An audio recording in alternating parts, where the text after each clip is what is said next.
Hello, everybody, and welcome to day 3 of the Ibrahim Governance Forum. Can I have a round of applause from everybody in the room?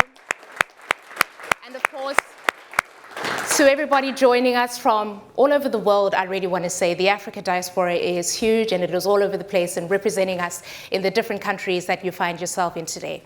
I just wanted to take a moment to recap about what these last few days and sessions and these conversations have been about. As a young African person from Zimbabwe, I know what climate change is, and these are the conversations we've been having about. Climate change and how that is impacting us on the continent. You know all about that in here, certainly. But also our voice in this global conversation about climate change. So often our experience is that there's this conversation happening, yet our voice isn't being heard.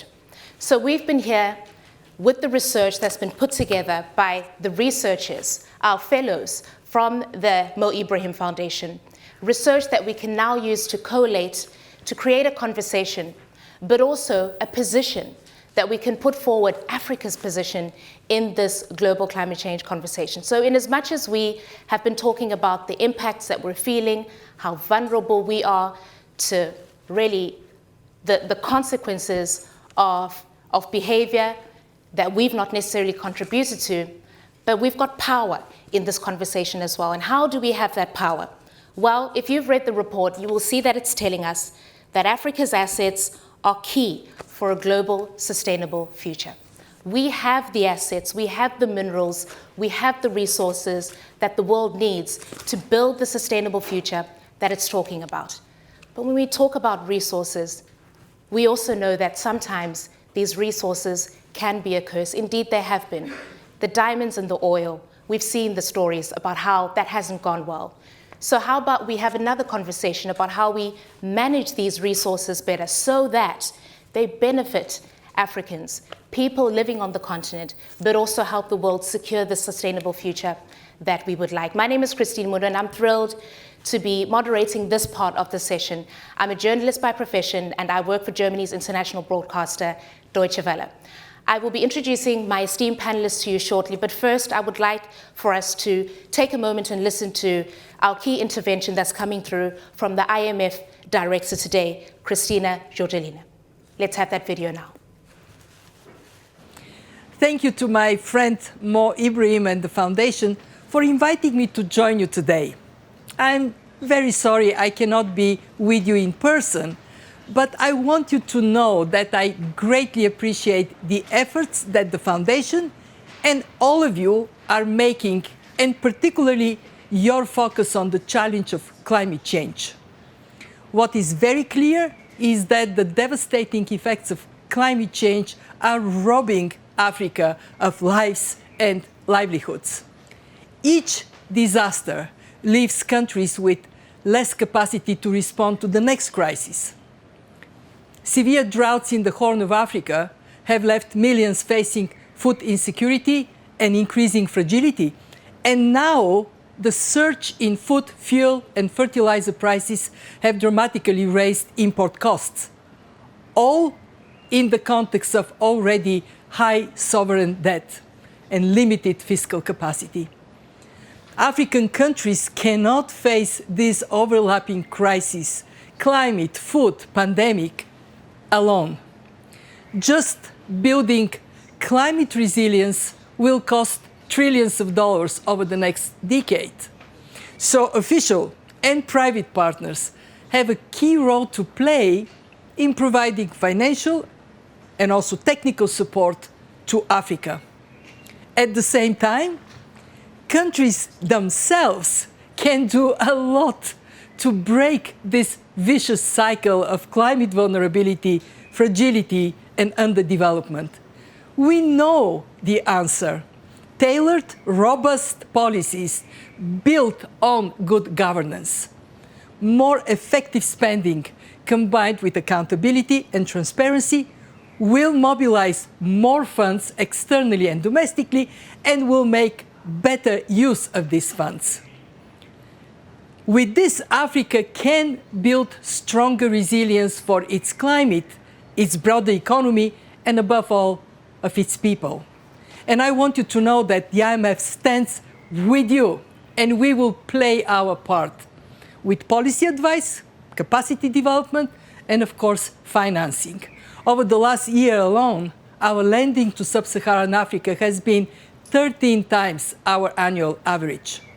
With the increasing climate challenges, but also the opportunities of the green transition, our members benefit from the fact that the IMF is putting climate at the heart of what we do. One striking example that I want to highlight is that our board recently approved a new Resilience and Sustainability Trust that will focus on longer-term structural challenges, including climate change. It has already received $40 billion in pledges from countries that got allocation of special drawing rights last year, and we expect more.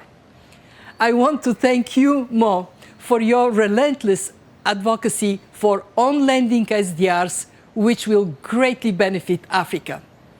As we support our members on this critical agenda, I look forward to working with all our friends and partners across Africa, and of course, that includes all of you here today, and the tremendous work being done by the Mo Ibrahim Foundation.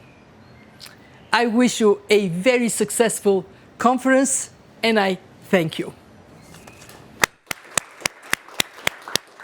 The word there from the International Monetary Fund. You heard about the opportunities of the green transition. And so some of the questions that we're asking in this conversation are, how can Africa leverage its vast green and blue wealth in the global fight against climate change? How do we avoid the resource curse and ensure that assets benefit Africans? How should we do green finance in Africa? And what do COP26 pledges mean for us in Africa?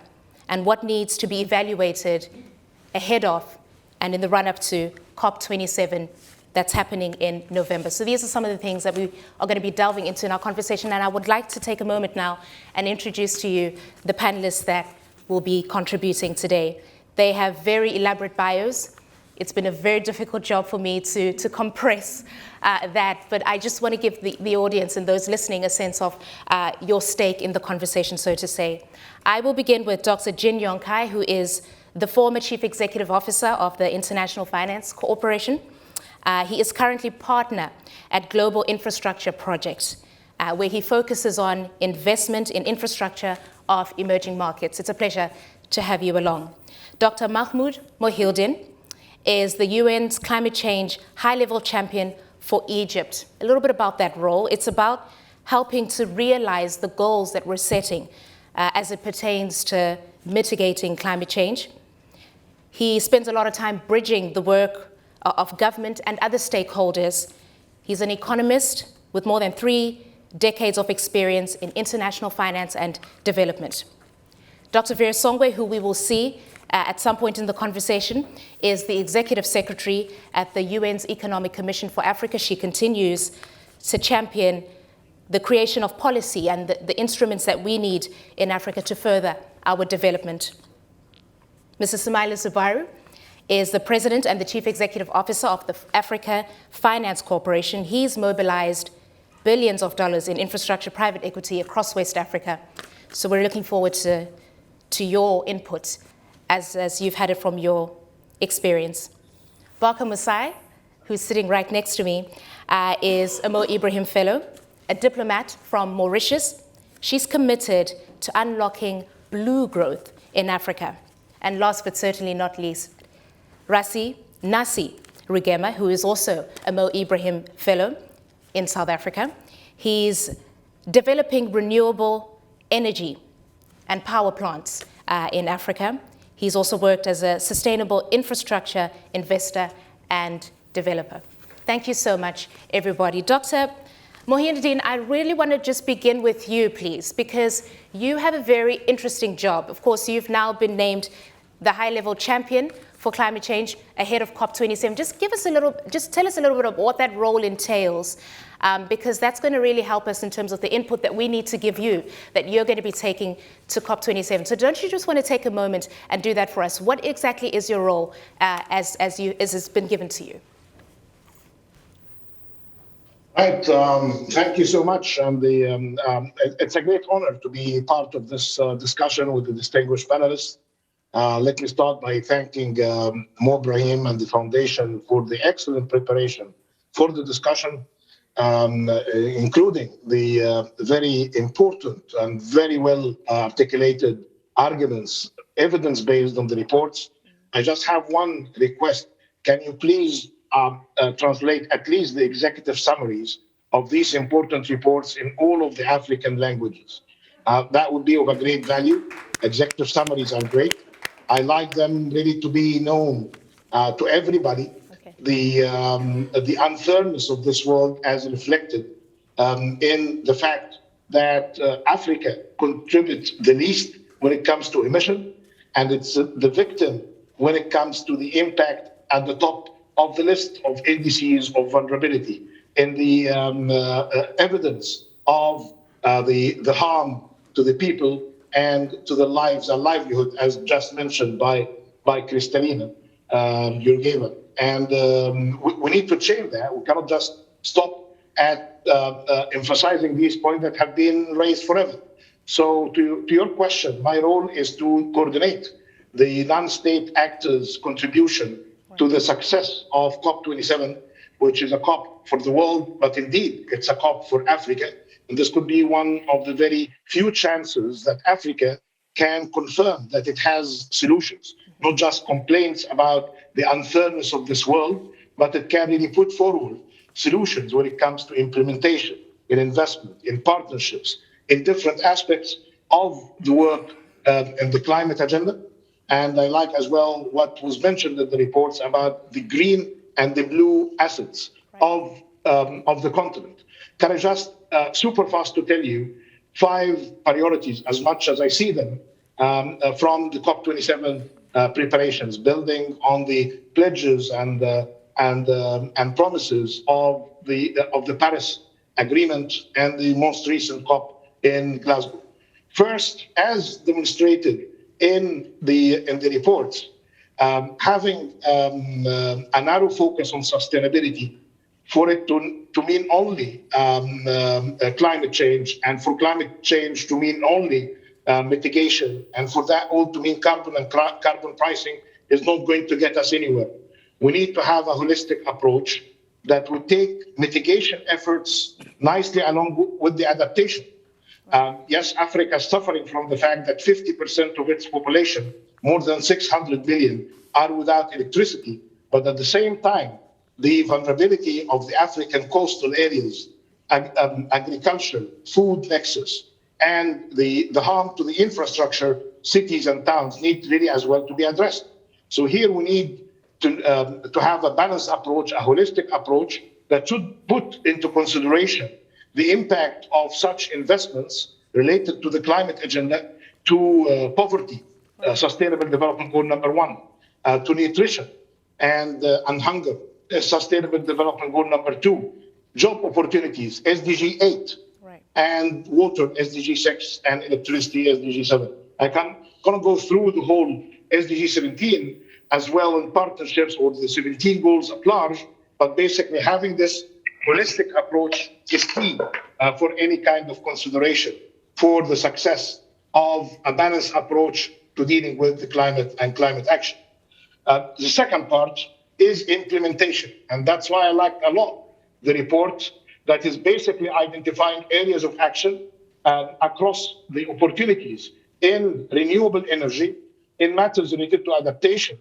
And we need here to stop the nice rhetoric and good words and turn these summits pledges into solutions in the field. It's basically projectizing everything that we can. Let's translate these promises, including the finance promises, and I'll come to that in a minute, into projects and actions in the field. And there are great opportunities in Africa for that. The third is basically taking a regional approach to the solutions on the climate agenda. Some of the projects will not really be feasible unless we consider the supply chain that will have more than one country included. Some of the projects related to climate if you take them from the holistic approach, would require more than one country to participate for them to be feasible.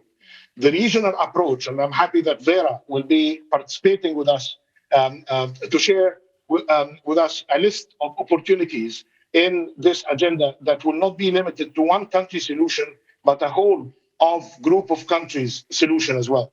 Regionalization as well would mean that economies of scale would really be realized actively, and the partnerships with the financial institutions, including the regional one, like the African Development Bank and the others, could really be provided in the field.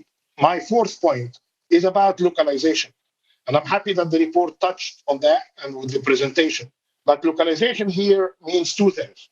First, that we need really to have a value added of our raw material and the substance of nature endowment, and not to be just exporters of raw material and get the product back. Actually, decent handling of climate and climate action would require some sort of minimization of the cost of transport, manufacture where the raw material is through partnerships in investment, and then we can produce either finished or half-finished products. And the good thing is that many of the solutions to the mitigation efforts, for instance, are coming from raw material and from the extractive industry from the African continent. My final point, and I'm happy that my good friend Dr. Sai is with us, with his rich experience, including with the IFC. Let me tell you something. It is not really fair to ask for the continent that only contributes 3% of the emissions, the harmful emissions, compared to what we see from around the world, including from some emerging markets like 30%, from Europe, an average of 7% to 14% emissions, from the United States, 14%, and then ask the African continent, hey, you are indebted, can we indebt you more? Because the solutions are coming with debt-based instruments. And our argument here that there are many partnership and many investment-based solutions that could come, not just to reduce debt burden, but actually because investments come with knowledge and know-how and technical cooperation. So the first part here on the finance side, from debt to investment as a solution and partnership. The second, that Africa can show, as it happened in Seychelles and other places, that we can really use financial innovation to minimize the reliance on debt instruments and to have a debt reduction approach linked to nature or to the climate. Third, I have a bold argument here. Can we, if we are going to be borrowing, can we borrow either low-income or middle-income countries on IDA basis? IDA is the International Development Association, and it lends at very concessional terms, and it could be fair for the continent and the low and middle-income countries around the world to borrow for the adaptation and mitigation purposes with IDA elements. So we can really get the flows of funds, either the $100 billion of Copenhagen that had never been delivered, or the promised money that could be coming in the future, linked to IDA terms. And finally, GFANZ, which was one of the major contributions of Glasgow, with a promised $130 trillion of assets. We need to change these assets of the trillions to millions and billions of opportunities. In the past, you may have heard the term coming from MDBs, calling from billions to trillions. Now we have the commitments of the trillions, and we need from now until November, perhaps through regional economic roundtables from Africa and beyond, to get the pipeline of projects, either in the field or promised, to be matched with the opportunities coming from the GFANZ Alliance. And very soon, we're going to be announcing the network for Africa of the GFANZ, of the asset managers around the world. Africa can provide solutions, and actually it would be fair and just to start addressing fast an inclusive growth and sustainable development approach for Africa, while we pay the attention globally to deal with the climate disaster that we're facing. Thank you so much. All right, thank you. Thank you. A powerful voice for us on the global stage on that front. But let's take a step back a little bit and let's go back to the basics. We're talking about our blue and green wealth on the continent. What exactly are we talking about, and where are the opportunities there in terms of socio-economic benefits? I want you to start off for us. Thank you very much, Christine. And quick question, can I be as honest as I can on this panel? Yeah, yes. Absolutely. I'll be very candid. So first of all, actually changing functions. I'm actually with the African Union now, the African Union Commission, working as their Blue Economy Advisor. And this change in function reflects a little bit the reform process that we've gone through at head of state level, launched by President Kagame and other thinkers around him. And the decision to include the blue economy as the African Union's, as a priority for the African Union reflects perhaps our change in mentality that the environment is a luxury that we cannot afford until we have reached a certain level of economic development. Because the African continent is one that is rich in environmental and natural resources. And over the last 2 days, and in fact over the last few years, I've been hearing this narrative that Africa is the victim. We have not polluted, we are the victim. And while that is fair and true that we have not put the GHG emissions up in the air, I think we need to move from this narrative, from this victim mentality. Because we need to move from the mentality of being a victim into the actual sovereign owners of assets that are benefiting the world, the food assets, the ecosystem services. I'll speak a little bit more from the ocean and blue economy perspective because that's where my expertise lies. But 2/3 of the African Union membership is either a coastal or an island state. We have a coastline of I think around 49,000 square kilometers of coastline. We have the world's largest seagrass meadow in Africa. And why I'm mentioning seagrass, even though seagrass comprises only 0.2% of the seabed, of the seafloor, it can capture up to 10% of carbon emissions. And destroying the seagrass actually releases emissions, disproportionate amounts of emissions. And this is something that's only just started to trend, which goes to show that there's so much that we don't know yet about our oceans. From an ocean perspective, again, now that we're starting to look at how can we as Africans turn towards our blue resources, these are sources of food. These are sources of protein in a time that we are really talking about food insecurity. The first step for us to do is really make sure that we are feeding our people, and blue foods can play a really big role. In terms of job creation, our assets provide us with the opportunity to create jobs in not just fisheries, the traditional sectors like fisheries and tourism, but also we can move on to innovative sectors, what we call the fourth industrial revolution, and our natural assets are the basis for nature-based solutions. And one simple example, I know we have to move on to other panelists, but one very simple example that I always, it always burns in terms of how pertinent it is. In the 60s, there was a strand that was isolated in a sponge in the Bahamas, a shallow water sponge, soft coral, and that became part of the research, part of what was used to create antiretroviral drugs. And that's a simple solution. That's a simple component found in a sponge that we could harvest when we go to the beach. So imagine what else we can do if we invest in such innovative industries. There's so much we can go on about the oceans, but I think my fellow panelists have more expertise on what's happening on the land, so I will pass them to them. Thanks so much for that. I mean, what I'm taking away from you is there's just so much that we don't know, so much that we still need to tap into. So there was more of an emphasis on the blue assets here now, as is your expertise, but I'm sure we can imagine it's the same thing when it comes to the green assets. Nasi, you're coming from a more sort of power, energy perspective. Talk to us about the potential there as well in terms of socio-economic opportunities, because that's what you're doing on a daily, right?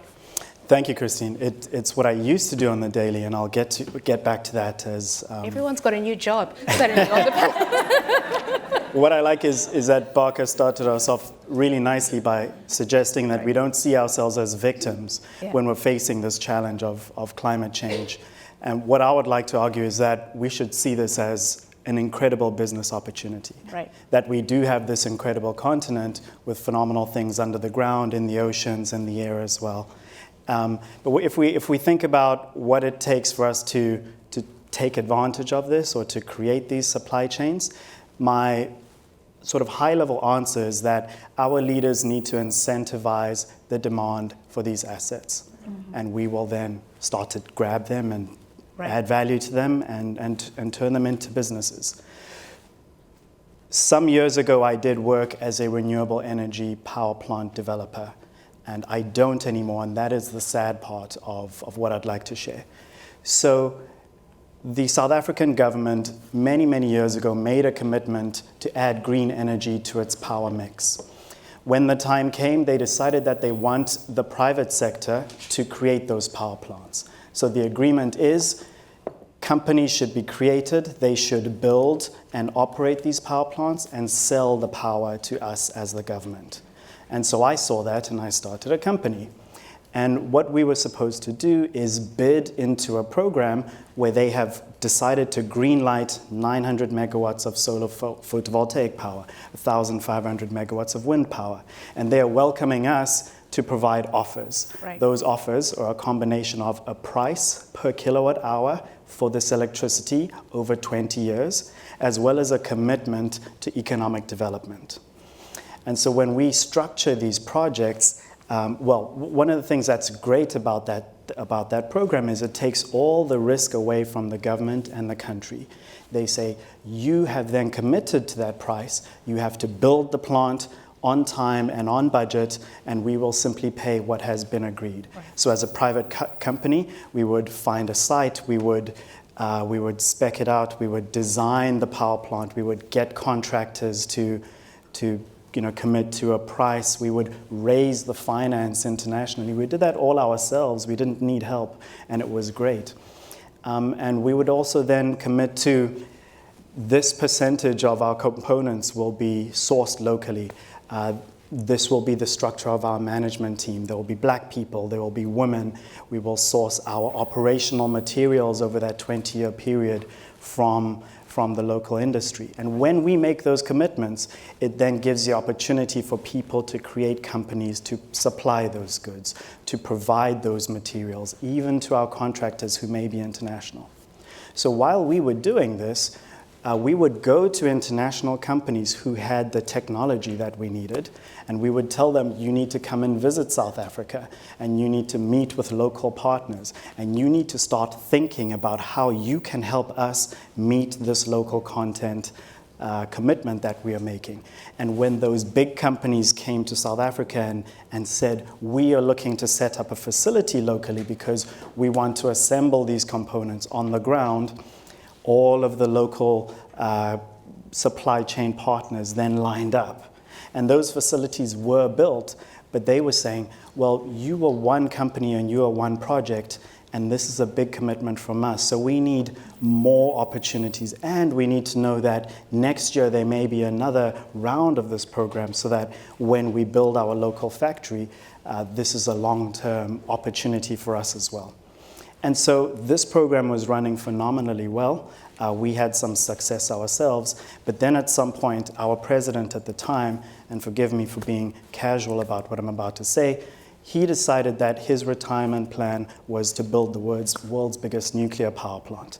And to support his argument and get this pushed through, he had to say, these renewables are terrible for us. The sun doesn't shine all the time. The wind doesn't blow all the time. So what we need is stable power. We need nuclear. Stop the renewables and let's go with my nuclear plan.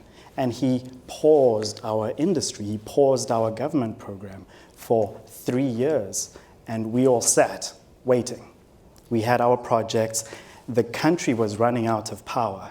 The national utility was 9 years late on 2 massive coal power plants that they were looking to build, and they were 4 times over budget. And this all just gets pushed through to the taxpayer.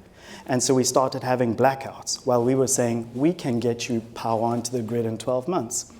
And because they stopped this program, our international friends that we had convinced to come and build a local power plant said, to build a manufacturing facility said, we're going back. We don't trust this economy anymore, and we're never going to listen to you again. Even if they revive this program, we're not coming back. So all your local content, all the local skills we were bringing, all of the transfer, say goodbye to that. So what started as the right way to encourage and create a supply chain and local content and incredible industry and turn Africans into leaders of the things that we have on the continent was killed by poor leadership and a lack of long-term thinking and commitment. Wow. And I could...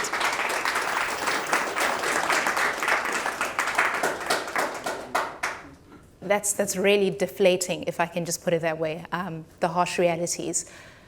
And I could hear people sighing as you were making your remarks. Okay, so that's a very good, real, and explicit example of how not to do what we're trying to achieve on the continent, right? But I still want you to talk to us about the potential that is in the sector, right?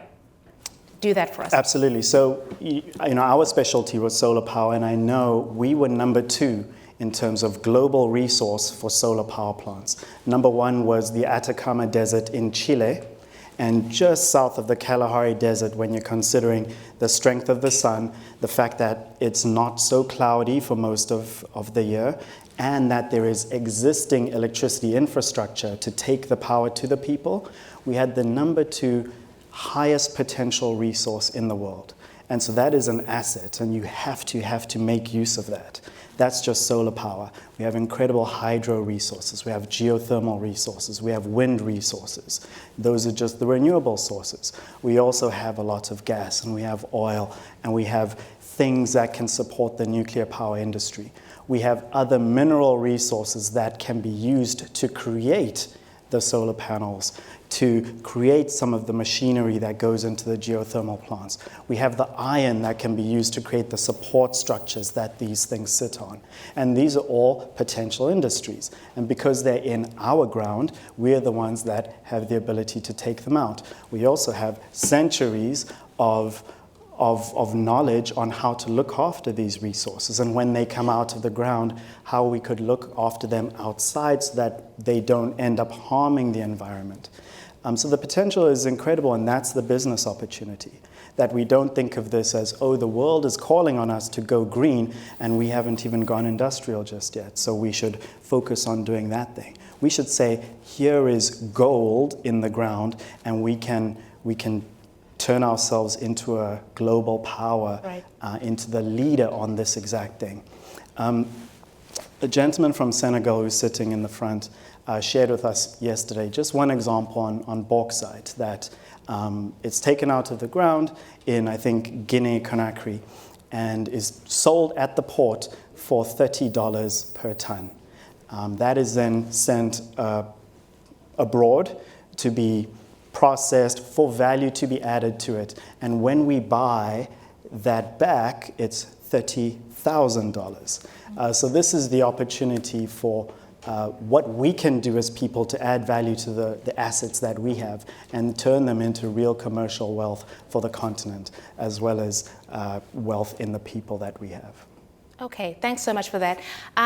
I just want to go out of the room for a little bit and bring in one of our virtual panelists.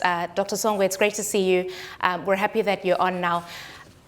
Can you talk to us a little bit about carbon pricing and how that benefits us on the continent? Good afternoon. Good afternoon. Thank you. Thanks for having me. Let me start by greeting everybody in the room. I can't see everybody. Thanks, Mo, and the team, the Ibrahim Foundation, for inviting me to participate today. Sorry. I'm in the airport. I just arrived, so I'm trying to do a makeshift connection. I see Jin Yonkai, I see Mahmoud. Hi to both of you. And carbon pricing, I think, akin to what has been said before, for the continent, carbon pricing starts with equating domestic resource mobilization to getting additional resources to do the investment we want.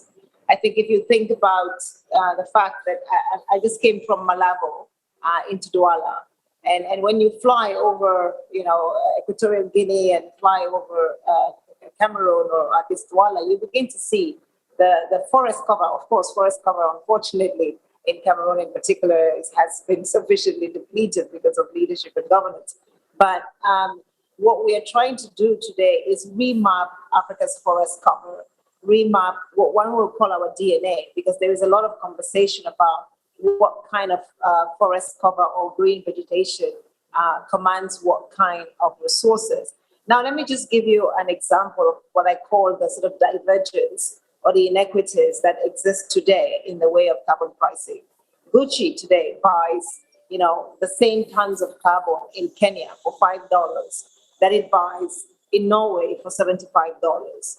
So essentially, if we were able to, as a continent, and the Economic Commission for Africa has done some work that shows that if we were able to put a price to our carbon tonnage, we will be able to create 186 million jobs for the continent. So if you think that every year we have about 13 million jobs we need to create as kids get out of school, just by putting carbon pricing, we could sort of put everybody to work by building roads, creating more energy, green energy, renewable energy investments, gas, of course, because we need gas, and I'm going to say that.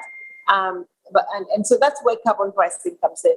Now, in addition to sort of mapping our DNA, one of the things that Africa has been doing is, for the last centuries in the Congo Basin, we have what we call the peatlands. The peatlands are kind of now the biggest living heart of the world, if you want to call it that. Essentially, they pump about 3 years of carbon dioxide out of the atmosphere. So they're sequestering 3 years of carbon emissions from being released into the atmosphere. This is, and if we did that, yes, tomorrow, for example, let's say that this forest started burning, forget about climate change, right? We will be past 1.5, we will be at 2. And so essentially the other request or the other ask that Africa has is we should be able to quantify and monetize the sequestration that we are undertaking, particularly in the peatlands, which covers about 16 countries on the continent. We have done the most work in DRC and Congo, Brazzaville, but going all the way to Liberia and Sierra Leone, we have parts of the peatlands forest stretching through that. And if we were able to get those resources, my sense is, one, we will be able to meet Agenda 2030, because we're talking about trillions of dollars in monetary conversions as we do this. And so the conversation around Africa, which we continue to talk about, is not just a conversation about Africa needs 100 billion because Africa didn't contribute to climate change. Yes, we are contributing to climate change, but we are contributing positively because we have sequestered. And of course we have sequestered because we haven't been able to develop. Africa has not yet done the development that most of the developing world has done. South Africa, of course, is still using coal. Mozambique is still using coal to some extent. We saw in COP26 that South Africa got $8.5 billion on this country platform thing to withdraw from coal. But if we can give $8.5 billion to South Africa to withdraw from coal, imagine what we need to give the peatlands of the Congo to ensure that we don't burn anything more that will endanger the climate. And here is, I think, one of the big asks that we want everybody in that room today as we prepare for COP to say this is a just request for the continent, by the continent. Carbon pricing today, we have one voluntary mechanism that works under, interestingly enough, a certification process called VERA. The Economic Commission for Africa is trying to replicate the VERA process so that we can get many more African countries to be able to begin to get into the carbon pricing market, which is voluntary today, but hopefully that it becomes a much more standardized, harmonized, and transparent process so Africa can get some more resources from it. Thank you for listening. Well, thank you for that input, and thank you for Dr. Songwe. Mrs. Zubair, I want to come to the bricks and mortar, right? We've been hearing about the carbon pricing, which is, but the tangible stuff. What infrastructure do we need to be able to realize the potential of our mineral resources, right? What kind of infrastructure do we need to be building, the bricks that we need to be laying? Thank you very much. And again, thanks to the Mo Ibrahim Foundation for giving us this opportunity to have this conversation, and for all the panelists, both here and online, for all the contributions they're making. I think the first thing that we need to do today is to understand that this conversation that we're having is supposed to be raw material for African leaders to jointly have one narrative for negotiation with the world at COP27. Right. We must understand that there's nothing like you deserve or there's nothing like you need. It's what do you negotiate? Okay. So what has happened here with the report that has been presented and the white paper that we also presented is to provide evidence, credible evidence of facts and figures to be used for negotiation. So the answer to your question, the first thing is mindset. That's the first asset. We need to change our mindset. We need to understand that we have a situation now that requires negotiation. It's not appeal or crying or, that's not what it is. It's about where we are today, we have to negotiate. And to the points raised by Dr. Mohildin, Vera, and my colleague here around Africa not being victims, it's true, we're not victims. And we are actually contributing today to the climate situation by mitigation. That's what we're doing. We are today providing offsets. The forest that Vera talked about absorbs 1,100 to 1,500 tons of carbon dioxide every year. Emissions have no borders, so we're already absorbing most of the carbon dioxide. A country like Central African Republic is absorbing far more than it's emitting. And what is important for us as we have this conversation is to understand that for Africa, the transition is moving from firewood and charcoal to more profitable or more efficient means of cooking. Because the reason why we have the very low energy per capita consumption that we have and the high energy deficit that we have is because we're not industrialized. And the key infrastructure for industrialization is SDG 7, access to electricity, which we don't have. Now, having said all of that, we should understand that Africa's best contribution to the climate question is localizing industry in Africa. Why? We know that the transition is going to require a lot more minerals and metals that will come from Africa. The World Bank tells us that we're going to need 500% more minerals and metals for the energy transition. All the research indicates that we need 5 to 6 times more minerals and metals in an EV car than in an internal combustion engine car. We need 9 to 11 times more minerals and metals for a wind turbine than a gas turbine. So we, as Africans, must understand that we should not export raw materials anymore. The example made on bauxite is very true, but it's the same for everything else. Same for cocoa, same for cotton, same for everything. I mean, let's take an example.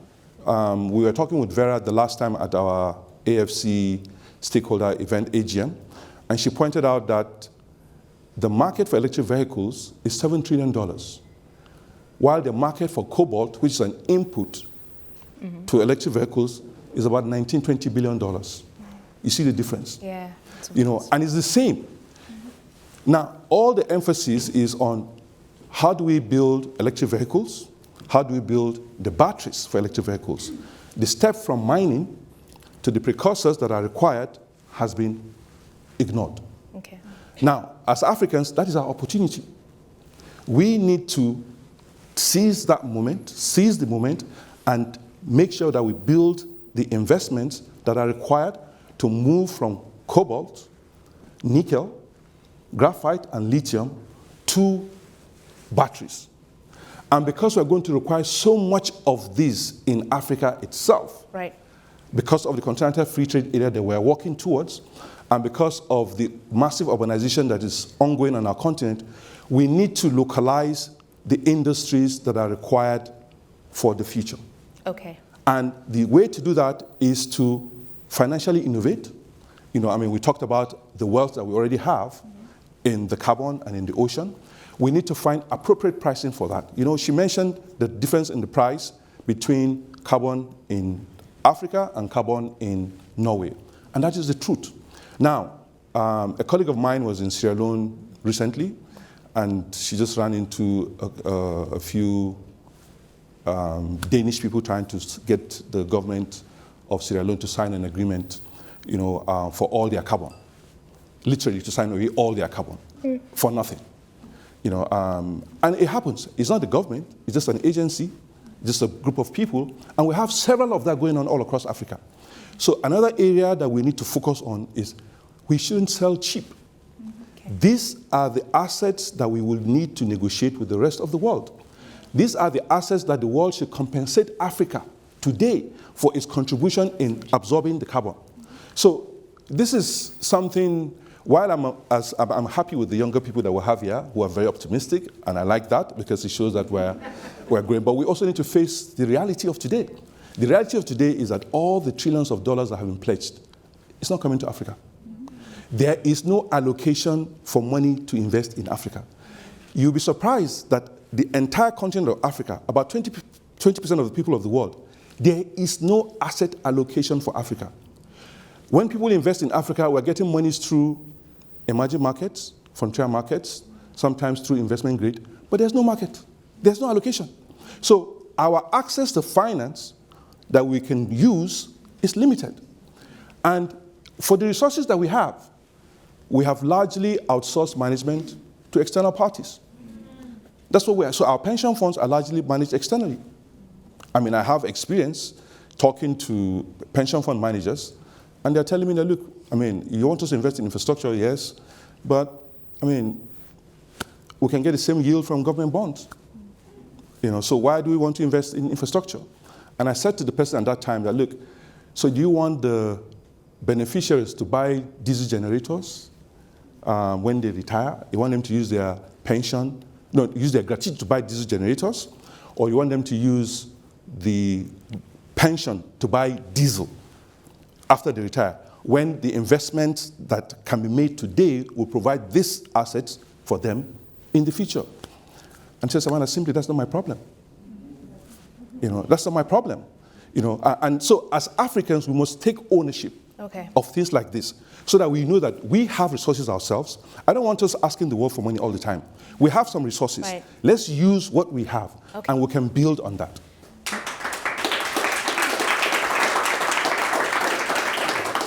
Please park there. I have to come back to you, but before I do that, I want to bring in Dr. Ying-Jong. We're hearing that the money is not coming to Africa, right? When we're talking about the kind of infrastructure that we're trying to build, we need the investment for that. I almost want to ask you why. Why is that the case? And then can you tell us a little bit about how, with the work that you're doing, building infrastructure in emerging markets, what are you doing in Africa specifically? Thank you for having me. It's always a pleasure to be together with my ex-colleagues, Vera and Mahmoud. They have summarized really well on the high-level points. And I want to make one point before I answer your question, which is I absolutely agree with Mo's idea, particularly in his conversation with Macky Sall yesterday. The key on thinking of climate is we have to put that into the overall development objectives for Africa. We can't just always being told, okay, the world needs to reduce carbon. Frankly, Africa, as many have said, contributed little, but we have the rights to be developed and to get into the modern age, right? So the question on finance, all these pledges, I absolutely agree with the speaker right before me. A lot of pledges, very little coming to, not only to Africa, frankly, the pledges, $100 billion, Mahmoud mentioned, 2018, right, Copenhagen, and that 100 billion I never realized. So I think let's do not debate about if these pledges are real or not, put that aside. I'm very pleased to hear Narsi, right, what he talked about.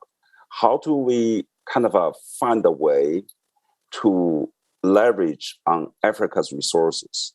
And in my view, this is linked with the first thing I said, creating jobs and put Africa in the restructuring of the global supply chain. I think that's really, in my view, is the easier way to get financing flowing. I have worked in the multilateral development bank, IFC. I have spent a lot of time in the private sector. And to be very realistic, I think expecting a huge amount of financial support from the official sources, I think it's unrealistic. There's no money there. considering the debt burden in the developed world, are they going to allocate anything to kind of Africa? I don't think so. We have to find a way to do our own planning and to really find a competitive area to put us on the map. I think there's a great opportunity because of the COP26, 27, and the whole Paris arrangement, which is the global supply chains going through a restructuring, and the green, low impact products, and kind of the supply chain. People look at the whole life cycle of products, and that would really, in my view, give Africa unique advantages. I just want to use the example Nasi has mentioned about the bauxite. Here, the typical cycle, right? The world each year produces close to 70 million tons of aluminum. This is after smelting, right? And continue to grow because of electrical vehicle, middle class consumption going up about 2 to 3% a year. And if you follow the sector, recently the price of aluminum has gone up to $3,000 per ton. So here the typical life cycle. Conakry, the bauxite, $30 per ton, whatever the price, move all the way across the ocean to where? To China. 70 million tons of aluminum, China produces about 40, close to 50, almost 60% of it. How do they produce that? They use coal. They use fossil fuel to do the smelting for majority of the aluminum production. So world has changed. The renewable energy, particularly if you have a good mix of wind and solar, and with some support on what I call the base load, little bit of gas or hydro, you can deliver, I would say, about $25 per million megawatts hours. That type of electricity price would make the aluminum production very competitive, more competitive than produce that using fossil fuel in China. And so I see that's a great opportunity. Africa has huge amount of resources, not only on the underground. I think one of the major resources totally underutilized is the wind, solar, and hydro. We can become a green energy powerhouse to produce low impact products, including aluminum, including, by the way, the solar panel. Another panelist talked about. Solar panel, the initial products, again, this is solar panel monosilicon or polysilicon. That's an energy intensive product. Who is producing that? Most of them are made in China. They're using fossil fuel. I think there are ways we can leverage on our strengths on renewable and leverage those strengths to produce those, what I call the foundation for the new economy. And that's how, in my view, you get a lot of financing, because more and more investors, ESG, all this very strong push has made them much more aware. They want to finance projects. First of all, has to be competitive.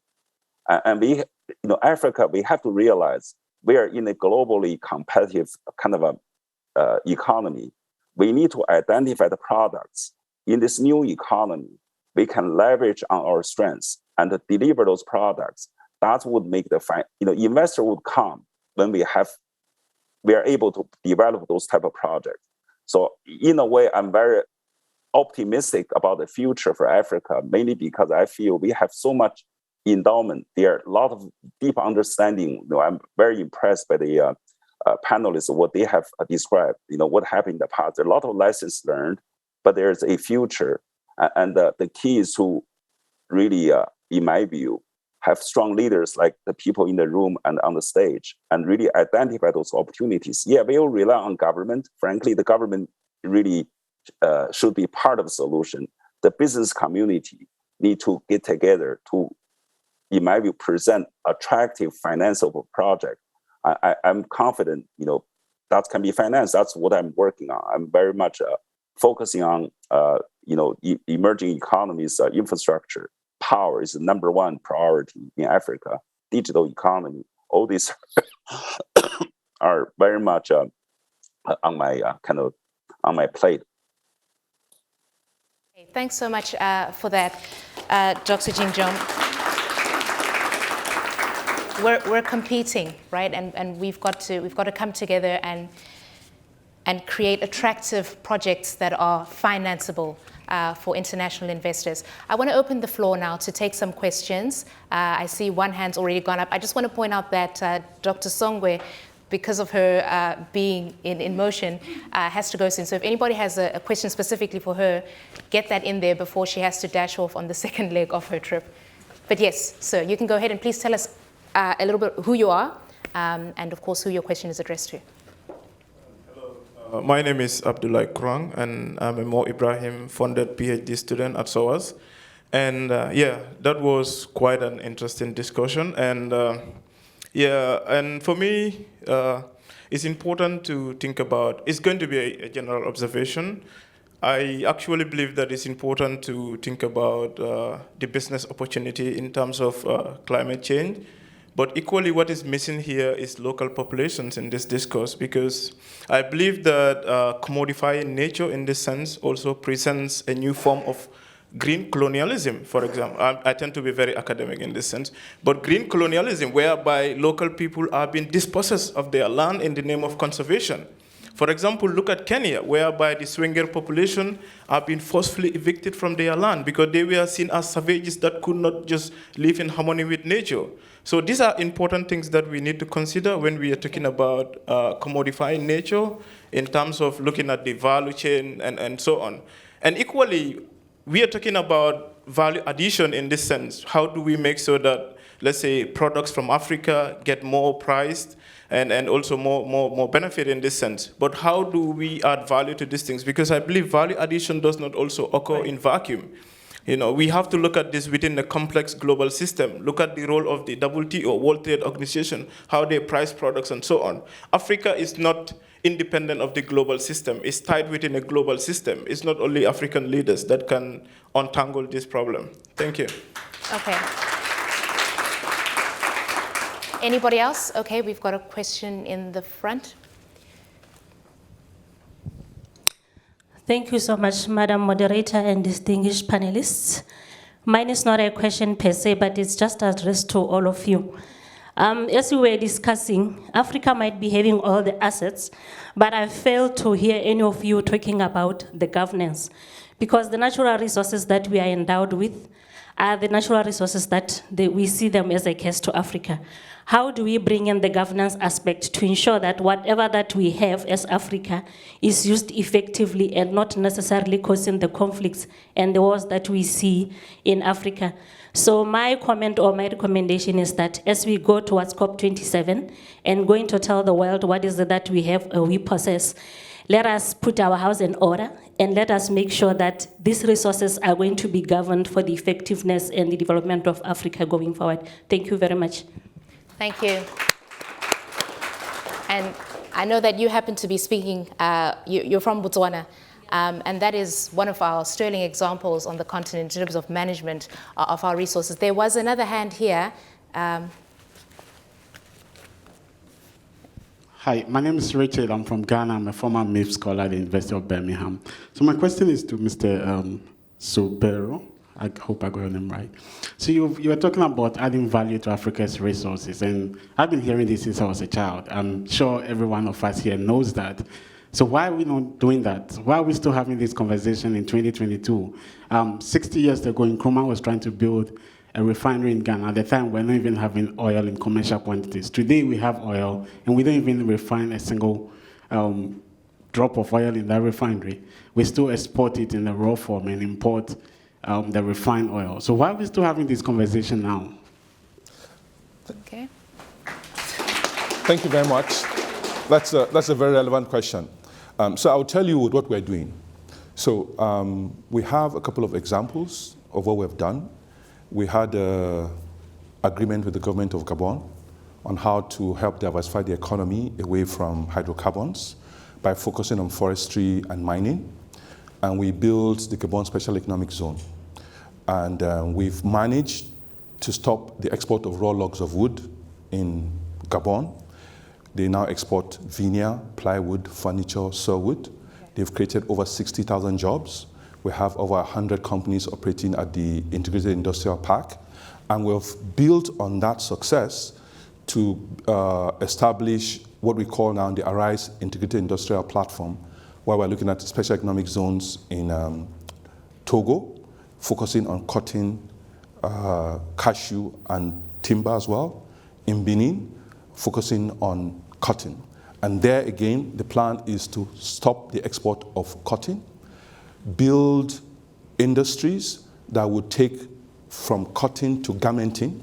We've identified T-shirts as the segment of the garmenting that we're going to tap into. And the program there should transform the exports from $2 billion today from cotton to $39 billion of finished garments. So that is ongoing. In Nigeria, we're financing the construction of a refinery that would produce 650,000 barrels of refined product. So there are some things that we're doing. So it's not just all story. You know, we've also, in Nigeria, transformed from importing cement to several cement plants across. And I want to use this opportunity to talk about freight and export that the last speaker spoke about.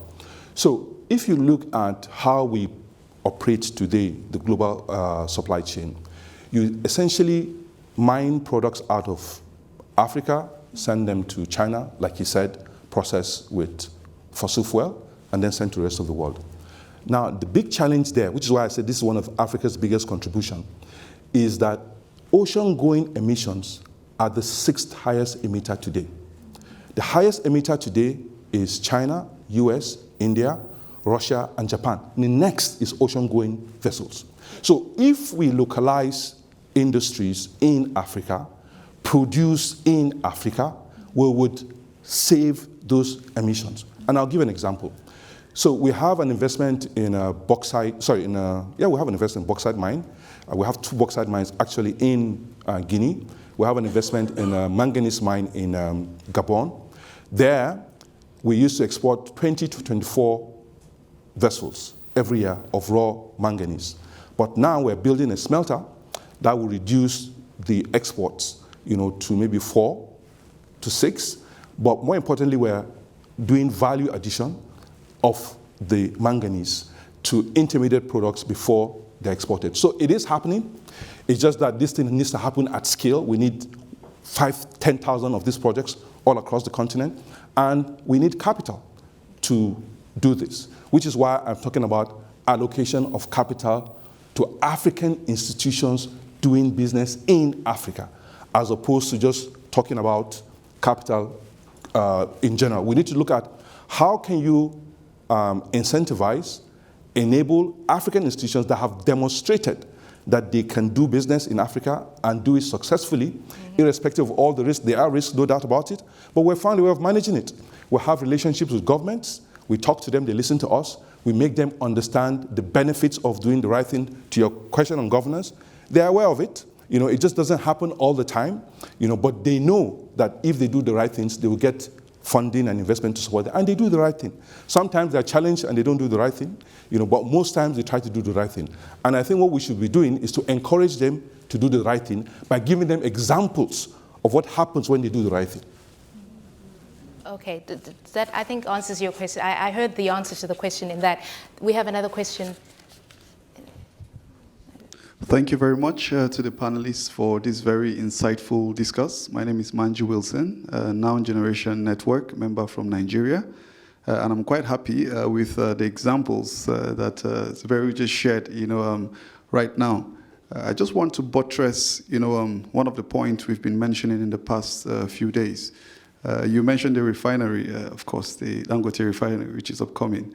But out of the indices that we have seen, in Africa, we have over 400 million young people, largely in the informal sector. And we know that the informal sector contributes over 40% of the GDP of the continent.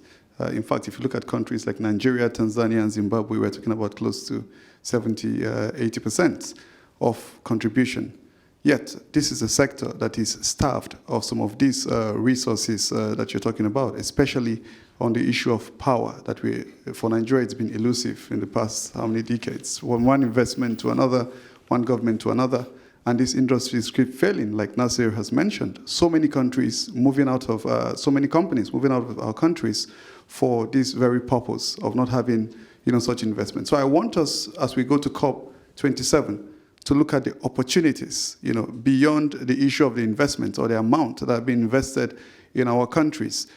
Because a lot of these companies or startups or young, entrepreneurs that operate in these informal sectors do not pay tax. So when you talk about the profitability of the investment of institutions on projects, in Africa, you look at the fact that these taxes that are not paid by the informal sector, which constitute a large chunk of our GDP, is being missed. So this is an opportunity. And while you are crunching the numbers, you should always, look at the fact that there is an opportunity, there is a lot of resource, and there's a lot of monies that are being lost just because investments are not made, in the right, sector. Thank you. Okay, and I guess I just want to come in with a question here myself. So, unlike most people in the room who've spoken, I'm not a fellow of the foundation. I haven't been to university in a very long time.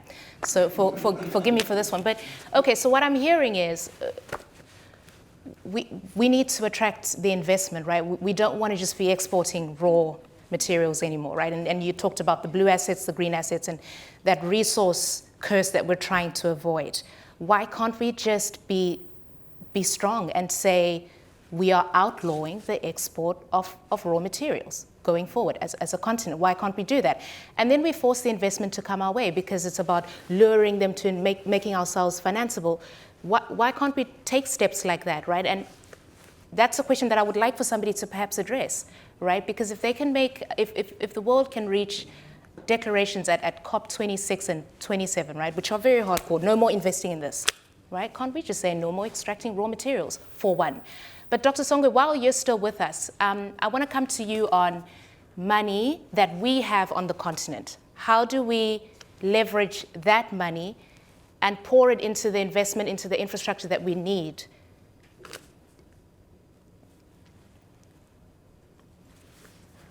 Thank you.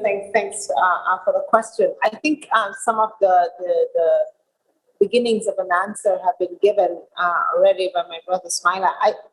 Three ways we can do that. The first is to go back to this conversation on pension funds. The Economic Commission for Africa, we did some work with Kenya. I'm just trying to understand what was the sort of pension fund market like in Kenya and what could we do. To our surprise, it was a $13 billion market. So it's a huge resources which were lying latent in Kenya. Working, of course, with His Excellency, the presidency of Kenya and the teams in the Ministry of Finance, the Central Bank, we were able to talk to some of those pension funds and pull them together into a pension consortium, now working with the United States National Association of Pension Fund Managers. We started looking at how we could begin to co-invest. And that's the first way of doing it, because when we have skin in the game as Africans, it's much easier to get somebody else to come and put skin in the game and say, okay, that's what we're going to do. But more importantly, we were able to begin to see how one could structure, Kenya's own pension funds, because our pension funds are 30-year money, because, it's essentially long-term and low-cost resources that you can use to blend with more expensive resources that are 7-year that we raise from the market most of the time, and build things like the Kenya Railway. The Kenya Railway, 7 years later, is a profitable investment, it's a profitable asset, and so we can then, hand it over. So that's the first one. We do need to do a lot more with our pension funds, but for us to do that and do it well, we need to put the regulatory framework in place. Ghana, Senegal, we've done the same, similar, brought US pension funds to work with African pension funds in Senegal, and investment is taking place. We've done the same in Ghana. There we didn't yet have an investment. Hopefully we'll have something soon. But I think as we ourselves begin to invest in this long-term infrastructure, it becomes easier for other asset classes in Europe and the United States to come in. The second thing, of course, is really, what we have to do with, revenue mobilization. We must raise more revenue. I know that every time we talk about raising more revenue, the rest of the world, thinks Africa cannot do it, and Africa itself is tired. But there's a couple of examples and experiences that are happening now in Zimbabwe, in Ghana, and in Ethiopia, in Kenya, where we're looking at excise taxes. Excise taxes are one of those taxes we haven't looked at for a very long time on the continent, essentially sin taxes. And so we haven't readjusted our excise tax levels in many of our countries. Just by doing that, we can get about $1 billion in some economies, $3 billion in others. And then finally, I think we have all seen, and this is one for Mo and the foundation, we saw that when the Europeans got together and decided to put a sort of, flat tax on corporations, one of the corporations that was exempted was the mining sector.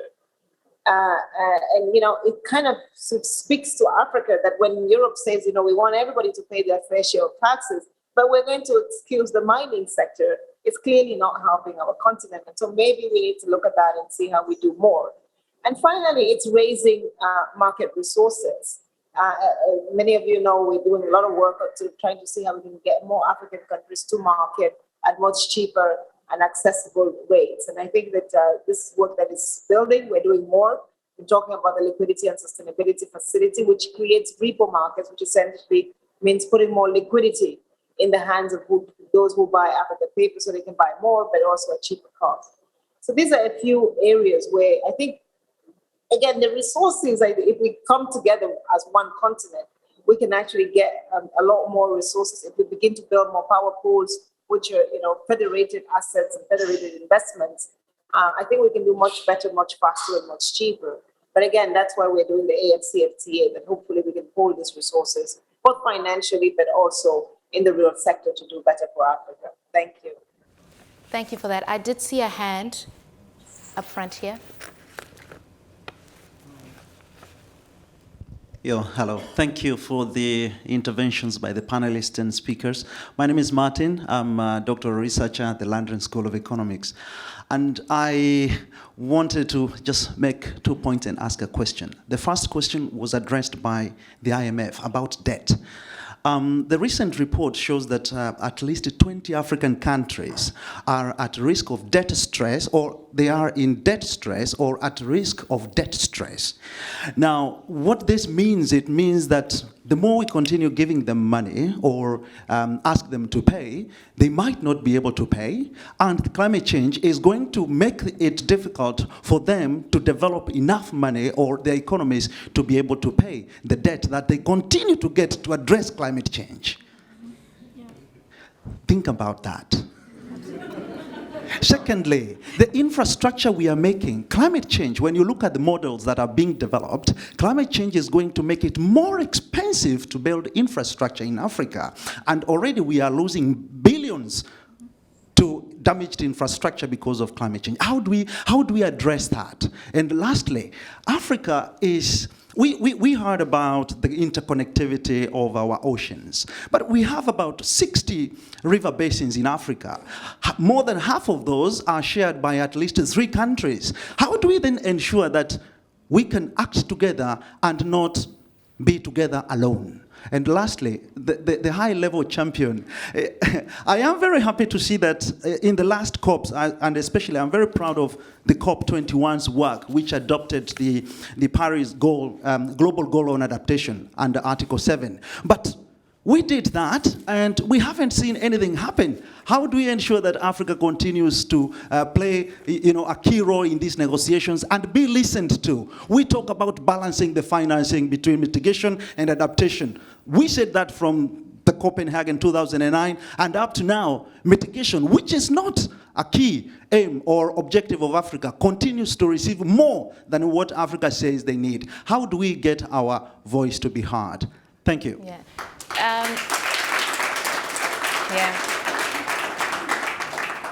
That's for you, Dr. Mohildin.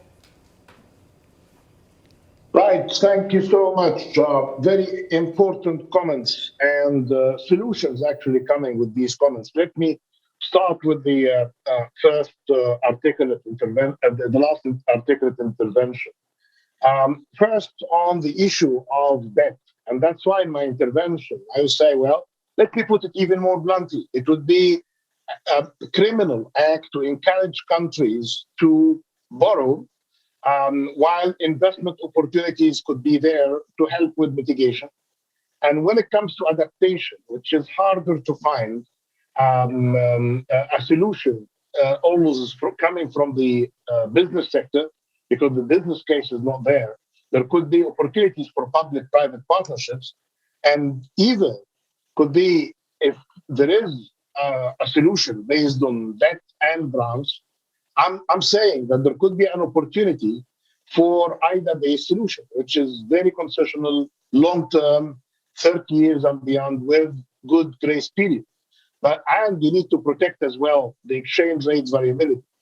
And the issue of having countries around the world today, especially low and middle income countries, suffering from debt vulnerability, and this had preceded actually Corona, and this had preceded the Ukraine crisis.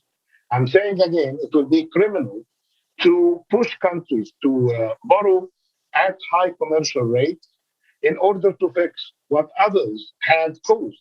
And here the issue of being a victim, you are not playing a victim. If you are a victim, you are a victim. Bring the evidence to the table to enhance the argument based on the science and the technology that is available and the financial solutions that are there.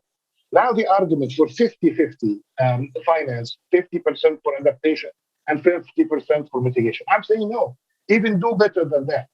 IFIs are claiming that, and I worked in one for many years, and then I'm serving in another, that they are demand-based. If they are demand-based, ask your governments to ask for more adaptation projects, not to ask for the projects that are considered as low-hanging fruit for mitigation, and get the private sector to participate either in plain vanilla finance or in private equity finance or through PPP to deal with the mitigation challenge. And that could help in dealing with your two questions. The other thing about infrastructure, you're absolutely right. The new infrastructure to be built, it has to be more resilient in a more expensive world as well, even if you don't like to make it resilient. If you want to make it as bad as it used to be, it would cost more today. So the only thing here is to rely again on PPP. I don't know why countries still borrow to build roads or to build airports or seaports, while there are opportunities through public-private partnerships, but we need to articulate the legal framework and the contractual arrangements on these PPP frameworks. So the solutions are there, but the options are not always being taken for the benefit of the countries, either governments in a hurry to get things done, or they are ill-advised, and we have seen ill-advised everywhere. Then the issue on the governance matter for our sister who raised this issue of governance. I'm saying that governance challenges are not just limited to the extractive industries and the raw material. Actually, in the infrastructure projects, which are going to be among the most expensive part of the mitigation and adaptation work, there is a governance element. There is an important study by Schwartz and others with him, and saying the following, based on evidence. If you are an OECD country, as advanced or rich economy, you will be losing between 20 to 25% of the cost because efficiency related because of bad governance. If you are a middle income country, this percentage exceeds 35%. If you are a low income country, this could be even more than 50%. This is evidence-based study that is available. You can Google it now. So I'm saying here, governance is important across the supply chain, from the raw material, and then you can say about infrastructure and how it is going to be dealt with. You need to enhance governance transparency across all of the elements. Then I beg to differ on this issue on informal economy. Very quickly. The informal economy, if we see some of the countries, including in Europe and Japan, they had actually the proportion of the informal economy to the economy at large was even higher than the 40%. But that was tens and tens of years ago. The informal economy exists because the formal sector is not formal enough. Right. Because of higher transaction costs, because of higher longer time that you need to wait for, because of many issues related to the red tape. In order to make the informal sector formal, you need really to get our act together and enhance the efficiency, the transparency, and the rule of law, and get that applied in all aspects of the work and here you will have less of a problem of an informal economy going forward. Dr. Mohildin. Good points will be taken all. Thank you. Thanks very much. Yes, Thank you so much for bringing those to a close. Thank you so much. We've basically got 50 seconds on the clock, and I know that both of you wanted to come back on something, but I'm just going to allow you all to say a final sentence, and please, it has to be a sentence. I know that's a very difficult position to put you in, but really a takeaway, because you can see the clock. I am being honest about that. So I'll start with you, and we'll quickly go around. Thank you. I'll go very, very quickly. From our perspective, the first thing that we need to do, the first takeaway that I want to place in terms of the negotiations, is to couch the African position in terms of strengthening what we are demanding with regards to our commodities. Right. So again, we go with the mindset that you are not helping us, but actually y'all are paying for what we are giving you in terms of ecosystem services. The second thing is we have to have this nuance to our narrative. We're not asking for the right to pollute, we're asking for the right to develop. And this is where we hold both the international community accountable, but also ourselves, because we can't say that we need fossil fuels, but then we don't know who is benefiting. Our people remain in the dark. So who exactly is benefiting from the fossil fuels? So right to develop. And the third call is really, we have to couch whatever we're doing in all the international processes that are happening this year. There's not just the COP27 that's happening, but right now we're preparing for the UN Ocean Conference in Lisbon, where oceans will play a really big role. There's a CBD15 on biodiversity, where again, Africa really needs to shine. Okay. And then there's also the Stockholm, and finally there's the UNEA 5.2 that happened in March, where we had a resolution on plastic. So these are international processes that have shown where Africa can leverage. And the final call that I will make really is we have to place oceans, Africa's oceans that have long been overlooked as a huge asset for the continent, at the center of the climate negotiations for the African perspective. Thanks so much. End it there. That's a good place to end. And adios to the conversation. Dr. Songwe, very quickly, I know we still have you. Just your final sentence. Gas is green, gas is just, and Africa needs it for its transition. Thanks for that. Dr. Jin Yonkai? Something we can all tweet with the hashtag IGW. I have nothing to add. No, well said. Okay, thanks so much. And I'll come back into the room. Nasi? Thank you. I think with better leadership and governance, we can create the right incentives that the private sector will use to do right by our assets. Right. Dr. Mohildin, I'm not coming back to you because you're meant to be taking notes to take to COP27. And we'll end off with you, Dr. Subai. Thank you very much. So for me, this is not. For me, I'm happy to. So very simple. Africa's best contribution to the climate debate is that we should localize industries in Africa to avoid wasteful ocean journeys. We should build resilient infrastructure to withstand the impact of climate. And for that, we need to look at public-private partnerships, blended finance, insurance, and guarantees as tools. We also need to look at financial innovation, which summarizes the last point I made. Okay, thanks very much to my panelists. Thank you so much for all your contributions, as well to those who were... Just say, I'm inviting you all to come to Sharm el-Sheikh. Come to Sharm el-Sheikh, register, and come with your projects and great ideas. And thank you for that wonderful invite. And thank you again to my panelists, Dr. Jin Yonkai, Mahmoud Mohildin, Vera Songwe, Samaila Zubairu, Barka Mosei, and Nasi Rugema. Thank you so much, everybody. And see you all. Thank you, everybody online. Thank you also for your contributions, which were echoed in the questions that were asked. Bye, everybody. This does it for this session. Right.